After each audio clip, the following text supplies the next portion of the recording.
Hello दोस्तों, मैं प्रशांत आप सभी का अपने YouTube चैनल एक क्रिएटिव कम्युनिटी में स्वागत करता हूं। तो आज के इस वीडियो में ट्रेडिंग के लिए जो सबसे इम्पोर्टेंट पॉइंट है उसके ऊपर हम बात करने जा रहे हैं। हम ना ही कोई ट्रेडिंग स्ट्रैटेजी के ऊपर बात करेंगे, ना ही कोई चार्ट पैटर्न, ना ही कोई टेक्निकल एनालिसिस, ना ही कोई फंडामेंटल एनालिसिस। तो आप सोच रहे होंगे कि सबसे इम्पोर्टेंट है क्या, इन सबको छोड़ दे अगर हम, तो सबसे इम्पोर्टेंट है ट्रेडिंग साइकोलॉजी।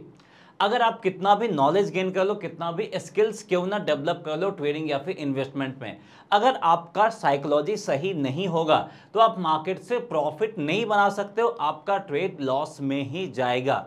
तो ट्रेडिंग साइकोलॉजी को एक दो दिन में ठीक नहीं किया जा सकता है। ट्रेडिंग स्ट्रेटजी जैसे आज मैंने बताया, आप उसको सीख के कल से इंप्लीमेंट कर सकते हो, लेकिन ट्रेडिंग साइकोलॉजी के लिए आपको टाइम देना पड़ेगा और आपको हमारा वीडियो देखना पड़ेगा। आप वीडियो अभी देख लो, नहीं तो आप अल्टीमेटली लॉस करके आओगे और फिर आप साइकोलॉजी पे काम करोगे, 1 साल बाद 6 महीने बाद आप फिर से वापस से वीडियो देखोगे।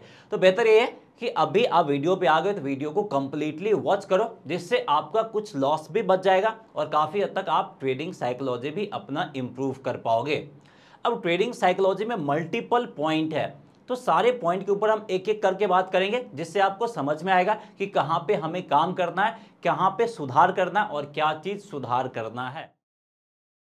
ट्रेडिंग साइकोलॉजी में जो सबसे पहला पॉइंट आता है, पॉइंट का बाद में बताऊंगा, आपको डर लगता है कि नहीं लगता। मार्केट में जो भी लोग एंट्री करते हैं या फिर जो पहले से भी एंट्री किए हुए हैं, हमेशा मार्केट में डर लगता है और वही हमारा पहला पॉइंट है साइकोलॉजी का। तो हमें मार्केट में जो डर लगता है, इस डर से हम कैसे ओवरकम कर सकते हैं। आपने ऐड भी देखा होगा, डर के आगे जीत है। मार्केट में भी वही चीज़ है कि यहाँ पे भी फियर को अगर आप ओवरकम कर लोगे तो इसके आगे आपका जीत है, यानी इसके आगे आपका प्रॉफिट है। लेकिन वो प्रॉफिट पाने से पहले आपको फियर को ओवरकम करना पड़ेगा। तो हमें सबसे पहले बीमारी का इलाज खोजने से पहले बीमारी क्या है वो पता करना पड़ेगा, यानी हमें डर लगता क्यों है वो फाइंड करना पड़ेगा, तभी तो आप इसका इलाज फाइंड करोगे। तो डर लगने के पीछे 2 रीजन है।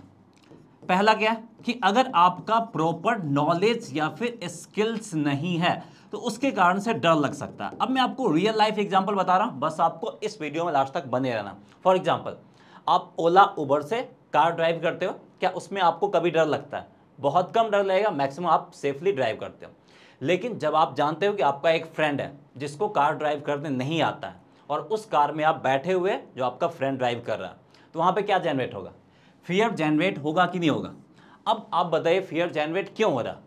क्योंकि आपके फ्रेंड के पास कार ड्राइविंग के लिए जो रिक्वायर्ड स्किल्स है वो नहीं है। तो अगर हमारे पास मार्केट में स्किल्स या फिर नॉलेज नहीं रहेगा तो हमारे क्या लगेगा? मार्केट में हमें डर लगेगा कि कहीं लॉस ना हो जाए। तो सबसे पहला काम क्या करना है? नॉलेज और स्किल्स को इम्प्रूव करना है, इनहेंस करना है। लेकिन क्या अगर आप नॉलेज और स्किल्स को इनहेंस कर लेते हैं, आप सब कुछ सीख जाते हैं, तो क्या इसके बाद हमें मार्केट में डर नहीं लगेगा? इसके बावजूद भी डर लगेगा। अब आप लोग बोल रहे हो कि आपने तो बताया कि भाई नॉलेज स्किल्स हो जाएगा तो डर नहीं लगना चाहिए, फिर हमें क्यों डर लग रहा है? मैं आपको वही कार वाला एग्जांपल के थ्रू बताता हूँ। अब आपका फ्रेंड ने अच्छे से कार ड्राइविंग भी सीख लिया, अब कॉन्फिडेंस भी आ गया, अब उसके साथ आपको डर नहीं लग रहा। तो अब मैं आपके साथ दूसरा कंडीशन देता हूँ, उसी कार में मैं आपको 50 लाख या फिर 1 करोड़ कैश रख देता हूँ। अब बोलता हूँ कि एक जगह से दूसरे जगह जाओ, तो फिर डर लगेगा कि नहीं लगेगा? डर लग रहा। अब इस डर के पीछे का रीजन क्या है? इस डर के पीछे का रीजन है कैपिटल। जितना लिमिट में हमें कैपिटल ले जाना चाहिए, उससे ज्यादा लिमिट में कैपिटल हम अपने कार में कैरी कर रहे हैं, जिसके कारण से फियर जनरेट हो रहा है। तो इस फियर के पीछे का रीजन क्या है? कैपिटल। वैसे ही स्टॉक मार्केट में भी फियर के पीछे कैपिटल है। कैसे? फॉर एग्जाम्पल, मेरा सैलरी है 50,000। अब हमें यहाँ पे मंथली रिस्क लेने की कैपेसिटी है 10,000, यानी अगर हम 10,000 लॉस भी कर देते हैं तो हमें कोई फर्क नहीं पड़ेगा। तो अगर आप 10,000 अपना कैपिटल रिस्क पे डालते हो तो ठीक है, तो आपका फियर नहीं होगा। लेकिन अगर आप इसी के जगह पे 40,000 अपना कैपिटल रिस्क पे डाल रहे हो तो आपको डर लगेगा कि नहीं लगेगा? हम अपने बच्चों का स्कूल फीस कैसे देंगे, या फिर हम राशन कैसे लाएंगे, या फिर हम शॉपिंग कैसे करेंगे? तो मल्टीपल चीज़ें आपके मन में आएगा। अगर मेरा पैसा लॉस हो जाए तो क्या होगा, नहीं होगा, फैमिली के सारे लोग क्या बोलेंगे? तो उसी कारण से आपका डिसीजन मेकिंग सही नहीं होगा। अब ये सारा क्यों हो रहा? क्योंकि जितना कैपिटल आपको रिस्क पे डालना चाहिए था, उससे 4 गुना ज़्यादा कैपिटल या फिर उससे ज़्यादा कैपिटल आप रिस्क पे डाल रहे हो। तो आपको अपना रिस्क फाइंड करना। अब आप में से बहुत सारे लोग ये भी बोलते हैं कि सर मेरा रिस्क कैपेसिटी क्या है, कैसे पता करें? तो उसके लिए सिंपल सा मेथड मैं आपको बताता हूँ। जितना पैसा लूज करके आप आराम से सो सके, या फिर मार्केट के बाद आप उसके ऊपर डिस्कस ना कर सके, वो बात आपके दिमाग में नहीं आ रहा, वो आपका सिंपल सा एक रिस्क टेकिंग कैपेसिटी है। आप कितना कैपेसिटी का रिस्क ले सकते हो वो आप इस तरीके से भी फाइंड कर सकते हो। तो हर एक चीज का सॉल्यूशन है, बस आपको क्या करना, इस वीडियो में लास्ट तक बने रहना। और अगर आपको हमारा ट्रेडिंग साइकोलॉजी के ऊपर वीडियो पसंद आता है, प्लीज वीडियो को लाइक जरूर कीजिएगा, और इसके ऊपर हम आगे और भी वीडियो बनाएंगे अगर आप लोगों का रिस्पॉन्स अच्छा रहा तो। पहला पॉइंट आपको क्लियर हो गया होगा कि ट्रेडिंग साइकोलॉजी में फियर सबसे इंपॉर्टेंट फैक्टर है, और इस फियर को ओवरकम कैसे करना है ये भी आपको समझ में आ गया होगा कि जितना आपका कैपेसिटी है उतना ही पैसा इन्वेस्टमेंट करना, और उससे पहले आपको required knowledge and skills gain करना है। तो यहां पे अब हम दूसरे पॉइंट पे आते हैं, ट्रेडिंग साइकोलॉजी। दूसरा पॉइंट भी इक्वली इंपॉर्टेंट है, पहले पॉइंट के बराबर ही है, फोमो। फोमो होता है क्या, बहुत सारे लोगों को नहीं पता होगा, बहुत सारे लोगों को पता होगा। ये होता है आपका फियर ऑफ मिसिंग आउट, यानी कोई भी चीज छूट जाने का डर। तो अब इससे हम कैसे ओवरकम कर सकते हैं, और ये होता क्या, मैं आपको एक रियल लाइफ एग्जांपल के थ्रू बताता हूं, जो कि स्टॉक मार्केट में हुआ है। यहाँ पे मल्टीपल लोग फोमो में यानी फियर ऑफ मिसिंग आउट में ट्रैप हुए। आपको पता ही होगा कि एचडीएफसी बैंक और एचडीएफसी लिमिटेड का मर्जर का न्यूज आया था। जिस दिन न्यूज आया था उस दिन एचडीएफसी बैंक आपका अच्छा खासा गैप अप ओपन हुआ था। अब सारे लोग इसको बाई करने को टूट पड़े। अब जिन लोगों को खबर लेट से पता चला, उनके मन में क्या जनरेट हुआ, fear of missing out, FOMO generate हुआ। तो वो लोग क्या किए, काफी हायर प्राइस पे यहाँ पे या यहाँ पे एंट्री कर लिए। यानी वो लोग 1600 से ही ले लीजिए, 1600 से 1700 के लेवल पे एंट्री कर लिए। अब अगले दिन क्या हुआ, प्राइस आपका नीचे गिरा, 1640 पे आ गया। अगले दिन क्या हुआ, प्राइस आपका 1600 के लेवल से भी नीचे गिर गया। और नेक्स्ट 1 2 3 4 5 6 7 8 9 10 10 दिन में प्राइस आपका 1700 से ऑल द वे कहां पे आ गया, 1300 पे। यानी अगर आप 10 दिन इसको होल्ड कर लिए तो आप अच्छे खासे ट्रैप में फंस चुके हैं। अब ये पैसा आपका कब निकलेगा कुछ नहीं पता, आपको आइदर लॉस बुक करना पड़ेगा या फिर अच्छा खासा टाइम वेट करना पड़ेगा। अब यहाँ पे हमने क्यों एंट्री किया, क्योंकि न्यूज देख के पूरा मार्केट में यही न्यूज फैल गया था, सारे लोग बाई करने को बोल रहे थे, बाई करने को बोल रहे थे, और एक ब्रांड भी काफी वेल एस्टेब्लिश है, लॉस होने का डर नहीं था। उसके कारण से लोग क्या कर रहे, फोमो में फंस गए, यहाँ पे एंट्री किए। लेकिन अगर आप 10 दिन और वेट कर लेते हैं तो आपको यही स्टॉक्स काफी सस्ते प्राइस पे मिल जाता, लेकिन हम फोमो कारण वो चीज नहीं कर पाए। और ये चीज कई बार हमें देखने को मिलता है, हम सोचते हैं कि यहाँ पे हम अपॉर्चुनिटी मिस कर देंगे, लेकिन आज आप अपॉर्चुनिटी मिस कर दोगे, कल आपके पास है।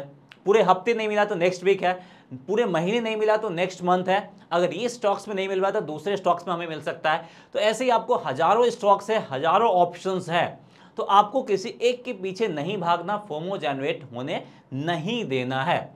अब फोमो से बचने के लिए हमें क्या करना होगा, उसके लिए हम आते हैं तीसरे पॉइंट के ऊपर। तीसरा पॉइंट क्या है हमारा, पेशेंस। आपको पता है कि patience is the key of success, और यही फॉर्मूला आपका स्टॉक मार्केट में भी अप्लाई होता है। तो सब कुछ आपका स्टॉक मार्केट में भी अप्लाई होता है, लेकिन बस आपको इंप्लीमेंटेशन पे ध्यान देना है। बहुत सारे लोगों को ये चीज़ फालतू लगेगा, फालतू चीज़ नहीं है, आपको इसी चीज़ पे काम करने की ज़रूरत है। आपका कोई स्ट्रैटेजी, कोई कैंडलस्टिक पैटर्न, कोई चार्ट पैटर्न उतना काम आने वाला नहीं है। अगर आपका साइकोलॉजी सही हो गया तो आप खुद से मार्केट से प्रॉफिट बना सकते हो। अगर आप मार्केट में पैसा लगा के चैन से एकदम बैठे हुए, किसी से कोई फर्क नहीं, आप मार्केट नहीं देख रहे हो, रिलैक्स कर रहे हो, घूमने जा रहे हो, मूवी देखने जा रहे हो, समझ जाओ कि आप साइकोलॉजी आपका बेहतर हो गया। अब आप मार्केट में एक्सपर्ट बनने के कैटेगरी में आ गए हो। आपका बस थोड़ा बहुत नॉलेज गेन करने की जरूरत है और आप मार्केट से प्रॉफिट बना सकते हो। लेकिन वो चीज़ हो नहीं पाता, उसके लिए मल्टीपल साल आपको मेहनत करने होते हैं, तब जाके ये डेवलप होता है। तो इस चीज़ को ध्यान दीजिए, नहीं तो अल्टीमेटली आपको ध्यान देना ही पड़ेगा। अच्छा खासा लॉस करने के बाद इधर आप मार्केट से बाहर निकल जाइए, या फिर ये चीज़ आपको सीखना पड़ेगा अगर आप मार्केट में बने रहना चाहते हैं तो पेशेंस हमारे लिए कैसे काम करता है उसका बेहतरीन मैं आपको एग्जांपल बताने जा रहा हूं। आपको पता ही होगा आईटीसी स्टॉक्स। अब आप लोग समझ ही गए होंगे कि आईटीसी स्टॉक्स पेशेंस का सबसे बेहतरीन एग्जांपल है। सबसे पहला कि अगर आप पेशेंस रखते हैं तो जो फोमो जनरेट होता है इससे आप बच सकते हैं, क्योंकि आपको पता है कि अल्टीमेटली हमें रीजनेबल प्राइस मिलेगा, उस पर हम एंट्री कर सकते हैं, फोमो के शिकार नहीं होंगे। दूसरा, आपने क्या देखा कि 2020 से लेके 2022 तक ऑलमोस्ट आपका 2 इयर्स जो आईटीसी का शेयर है वो कहां पे मूव कर रहा था, 200 के आसपास ही मूव कर रहा था, और इसके ऊपर मल्टीपल जोक्स, मल्टीपल मीम्स बनने स्टार्ट हो गए थे। लेकिन जिन भी लोगों ने पेशेंस के साथ इस स्टॉक्स में बने रहा, क्योंकि ये आपको लॉस भी नहीं दे रहा था, आपका प्राइस कॉस्ट टू कॉस्ट के करीब था, लेकिन प्रॉफिट नहीं दे रहा था। अब क्या हुआ, अगले एक साल में ये आपको 2 टाइम्स से ज़्यादा का प्रॉफिट बना के दे दिया। लेकिन ये प्रॉफिट सबको मिला नहीं, किसको मिला? जिन लोगों ने पेशेंस के साथ यहाँ पे बने रहे, उनको ये 2 गुना से ज़्यादा प्रॉफिट बना के दिया। वो भी कितने साल? अगर 3 साल में भी आपका पैसा डबल हो रहा है तो ये आपका बेहतरीन इन्वेस्टमेंट रिटर्न है। इतना भी आपको नहीं मिल पाता है। तो ये हुआ कैसे? पेशेंस के साथ। इसलिए अगर आप क्वालिटी स्टॉक्स में इन्वेस्टमेंट करते हो तो आपको पेशेंस रखने की जरूरत है। जो साइकोलॉजी है वो सिर्फ ट्रेडिंग में काम नहीं आता है, इन्वेस्टमेंट में भी आपको मल्टीपल जगह पे काम आता है। इसलिए ये आपको सीखने की जरूरत है, चाहे आप ट्रेडर्स हो, इन्वेस्टर्स हो, या फिर म्यूचुअल फंड में क्यों ना इन्वेस्टमेंट कर रहे हो, आपको हर एक जगह ये साइकोलॉजी डेवलप करना और ये आपको काम में आएगा। अब यहाँ पे हम नेक्स्ट पॉइंट पे आते हैं। जो हमारा 4th पॉइंट बनेगा वो क्या है? होप।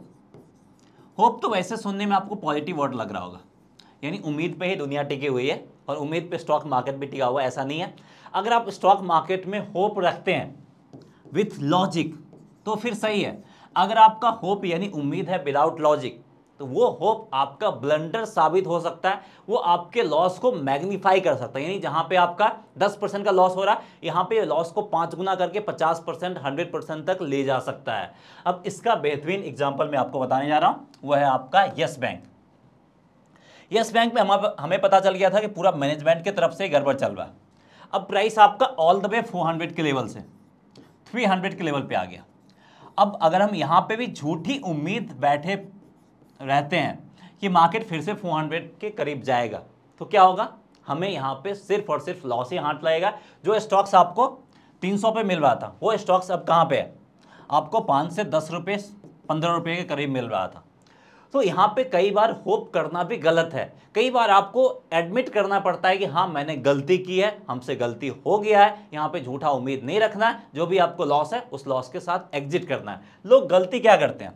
फॉर एग्जाम्पल, हमने कोई स्टॉक्स को 100 रुपये पे बाई किया, अब इसका प्राइस गिर के 90 रुपये पे आ गया, जहाँ पे हमारा स्टॉप लॉस था। स्टॉप लॉस हम हटा दिए, हम सोचते हैं कि मार्केट आपका ऊपर जाएगा ही, जैसे ही ऊपर जाएगा यहाँ पे हम एग्जिट कर लेंगे। लेकिन हुआ क्या?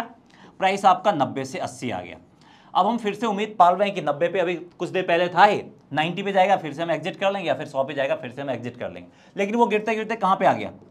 गिरते गिरते आ गया 50 रुपीज़ पे। तो जहाँ पे मेरा 10% का लॉस हो रहा था, वो लॉस हमारा बढ़ के कितना हो गया? 50%। यानी यहाँ पे हम उम्मीद में बैठे हुए थे कि मार्केट ऊपर आएगा, लेकिन मार्केट ऊपर नहीं आया, नीचे चला गया।